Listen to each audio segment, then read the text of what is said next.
अस्सलामुअलैकुम, welcome to एग्रीवाइज़ आपके अपने चैनल में आपको खुशामदीद कहते हैं। तो आज मैं मौजूद हूँ अपने एग्री फार्म पे और उस लोकेशन में मौजूद हूँ जहाँ पे हमने बनाया है फ़िश फार्म। और आज हम आपके साथ डिस्कस करेंगे कि ये कितने एरिए पे बनाया है, किन मकासद के लिए बनाया है और इसमें मछली की हमने कौन कौन सी इकसाम छोड़ी हैं। लेकिन वीडियो में आगे बढ़ने से पहले आपसे गुजारिश है कि आप इस चैनल को सब्सक्राइब करें और साथ ही बेल आइकन पर क्लिक कर दें। तो जनाब ये वाला हमारा फ़िश फार्म है तकरीबन 3 कनाल के एरिए पे मुहित। ये आप देख रहे हैं इसकी इनिशियल बाउंड्री, यानी कि यहाँ से ये होता है स्टार्ट और ये वाली है इसकी लास्ट बाउंड्री, यहाँ पे होता है ये ख़त्म। तो इनिशली इसकी जो गहराई है वो है 3 से 4 फुट और जैसे जैसे आगे आते हैं इसकी गहराई इंक्रीज़ होती जाती है और इसकी लास्ट बाउंड्री के करीब इसकी गहराई है तकरीबन 6 से 7 फुट। और ये वाला एरिया मछलियों के लिए पसंदीदा तरीन एरिया है। वैसे तो ये सारे तालाब में घूमती हैं, लेकिन जैसे ही इनको कुछ ख़तरा महसूस होता है ये अपने इस गहराई वाले पानी में आके स्टे करती हैं। तो जनाब ये वाला फार्म हमने बनाया है अपनी डोमेस्टिक ज़रूरियात को पूरा करने के लिए, अपने दोस्तों की और अपने रिश्तेदारों की जो ज़रूरियात है उनको पूरा करने के बाद हम इसको कुछ लो पैमाने पे इसको सेल भी करते हैं करीबी मार्केट में। साथ ही हमारी मार्केट है यहाँ से तकरीबन ये अब मक्की की वजह से नज़र नहीं आ रही होगी, वरना रोड इसका नज़र आ रहा है जो हमारा बाईपास गुजरता है हमारे शहर का, जो कनेक्ट करता है हमारे फार्म को शहर के साथ। तो साथ ही तकरीबन 1 किलोमीटर के फासले पे बहुत बड़ी फ़िश मार्केट है। हम उस मार्केट में अपनी जो बाकी मछली बच जाती है जो हमारी ज़रूरत से ज़्यादा होती है हम उसको सेल कर देते हैं उस मार्केट में ले जा के। यूँ हमें कोई इशू भी नहीं होता उसको बर्फ़ वगैरह में लगाने के लिए, हम एज़ इट इज़ पकड़ते हैं और उस मार्केट में हम सेल के लिए ले जाते हैं। अल्हम्दुलिल्लाह ये भी हमारे लिए एक प्लस पॉइंट है। तो जनाब अब बात करते हैं कि इसमें हमने कौन कौन सी इकसाम डाली हुई हैं मछली की। तो जनाब इस फ़िश फार्म में हमने 3 तरह की मछली डाली हुई है। सबसे पहले जो नंबर 1 पे टॉप प्रायोरिटी होती है हमारी वो है रोहू। सबसे पहले हमने रोहू डाली है, फिर उसके बाद 2 नंबर पे है ग्रास और उसके बाद है सिल्वर। अगरचे ग्रास का गोश्त इतना ज़्यादा डिलीशियस नहीं होता, उसमें तकरीबन थोड़ी सी चर्बी ज़्यादा होती है, लेकिन इस ग्रास को इन 2 इकसाम के साथ रखना थोड़ी सी मजबूरी इस हवाले से भी है कि जो ग्रास मछली है वो खाती है चारा, और चारा खाने के बाद जो वो वेस्टेज करती है, यानी कि जो उसका फुजला होता है, वो बाकी 2 मछलियाँ इस्तेमाल करती हैं और यूँ उनकी ग्रोथ भी उसके साथ साथ कंटिन्यू रहती है। तो इस वजह से ग्रास मछली को हमने अपने फार्म में डाला हुआ है। तो जनाब अब बात करते हैं कि हम इनको डालते क्या क्या हैं। ग्रास मछली को तो मैंने बता दिया कि हम चारा डालते हैं। तो चारे के अलावा जो बाकी 2 इकसाम हैं वो जो बहुत ज़्यादा लाइक करती हैं वो है राइस पॉलिश, और उसके बाद हम उनको कुछ मिकदार में लास्ट जब हमने पकड़नी होती है दिसंबर में, तो 2 माह पहले हम उनको जो आर्टिफिशियल फ़ीड है वो भी स्टार्ट कर देते हैं, यानी कि जो बनी बनाई फैक्ट्री से तैयारशुदा खुराक होती है। तो आखिरी 2 माह में वो हम फ़ीड यूज़ करते हैं और उससे इनका वज़न बहुत ज़्यादा इंक्रीज़ कर जाता है और ये तैयारी के आखिरी मराहल में पहुंच जाती हैं। और यूँ हम दिसंबर और जनवरी में इसकी हंटिंग स्टार्ट कर देते हैं। तो अब इसको अगस्त के महीने में एक इशू भी आता है, वो भी मैं आपके साथ डिस्कस करता हूँ कि अगस्त के महीने में चूँकि हबस बहुत ज़्यादा हो जाती है और ये पानी की जो सर्कुलेशन है वो रुक जाती है, जिसकी वजह से इस पौंड में यानी कि तालाब में रात के टाइम शाम 6 बजे से लेके रात 3 बजे तक जो ऑक्सीजन लेवल है वो गिर जाता है, जिसकी वजह से मछलियाँ स्ट्रेस में चली जाती हैं और वो सांस लेने के लिए पानी की सरफेस के ऊपर आती हैं, लेकिन इसके बावजूद कम ऑक्सीजन की वजह से उनकी जो ना ऐसा डेथ होना शुरू हो जाती है।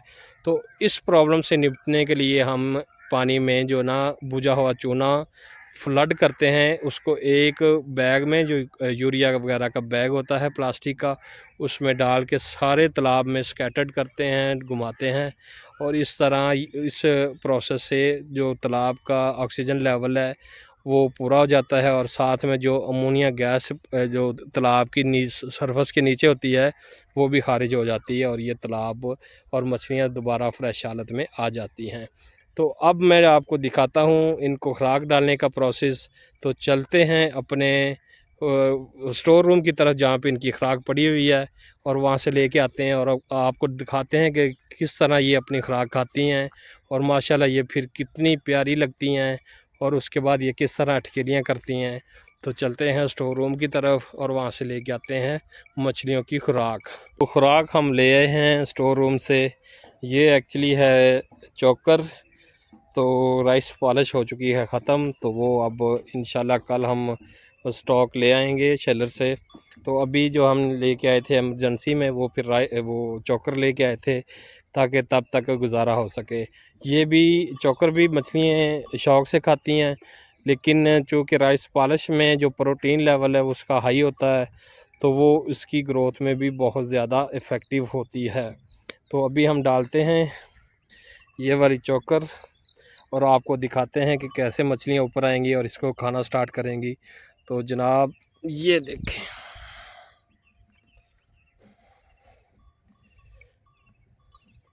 तो अब जैसे ही उनको पता चलेगा कि सरफेस के ऊपर कोई चीज़ फ्लोट कर रही है, तो वो ऐसा ऐसा ऊपर आना शुरू हो जाएंगी।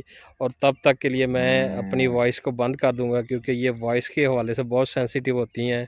जैसे ही इन्हें कुछ ख़तरा महसूस होता है तो ये फ़ौरन नीचे डुबकी लगा जाती हैं। तो तब तक मैं चुप रहता हूँ। और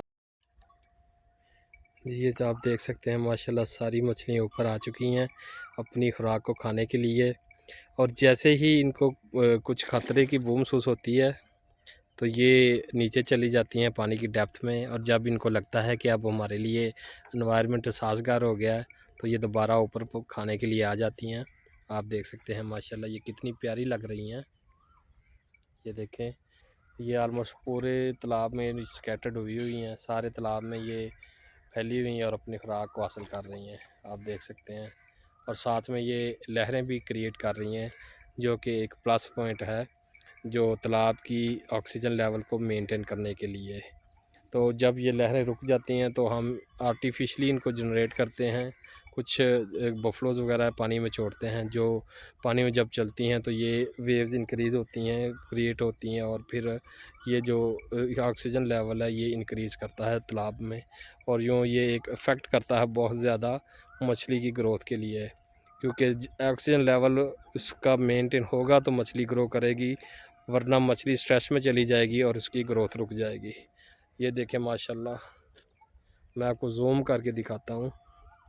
ये देखें अपनी खुराक को हासिल कर रही हैं, और सारे पानी में, सारे तालाब में इन्होंने हलचल मचाई हुई है। जैसे ही वो नीचे डुबकी लगाती हैं तो एक बहुत ज़्यादा आवाज़ क्रिएट होती है। ये अभी कुछ मैं अगर फेंकूँगा तो ये सब नीचे चली जाएंगी। मैं कुछ कोशिश करता हूँ कुछ मिल जाए मुझे।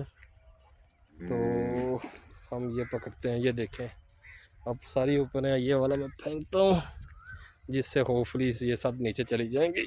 ये देखें जी, नहीं जी, इससे भी कोई इफ़ेक्ट नहीं हुआ।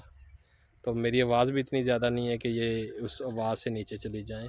और ये मस्त हैं अपने खाने में, और माशाल्लाह भरपूर तरीके से अपना खाना हासिल कर रही हैं।